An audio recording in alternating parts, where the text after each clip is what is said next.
you're continuing the halachot of Muktze.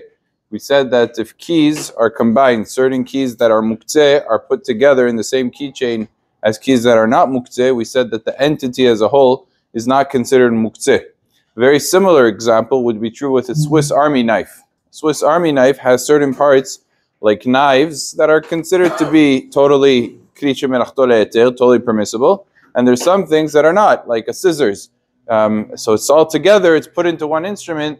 The halacha is the Swiss Army knife itself as an entity is called the kli shemelach tole'eter because some elements of it are permitted to be used. What happens if it's one instrument that has two purposes? Case is, let's say you have a pot. Now, a pot, generally, you use it for cooking. Cooking is something that's asul to do. But once in a while, could be people store things in it. Sometimes you store various other things inside, or you store the food itself that you cooked. A lot of times people store that food itself in the pot and they put it in the fridge.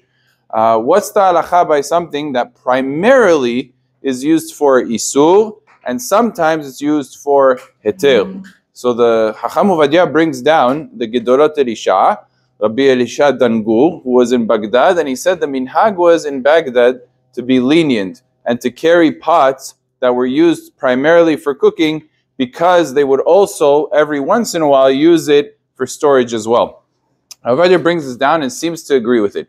It seems to be that the Ashkenazi poskim follow the Mishnah Be'ura, who holds that it's considered to be a kli shemelach tole'eter, that it's not able to be moved, but Sfaradim do take this position of Chacham Ovadia and the Gedolot Elisha. That means that anything that primarily is used for isur, but it also has a secondary usage that once in a while it's used for it in a normal sense. It's used for it. It does not have the status of a kli shemelach tole'eter. It is not considered to be muktze. So halacha lema'aseh, if someone has a pot that they know every once in a while they'll use it to store things inside of it, the halacha would be that that pot or that pan would not be considered muktze, even though the majority of the time he uses it for cooking purposes. Baruch Adonai le'olam.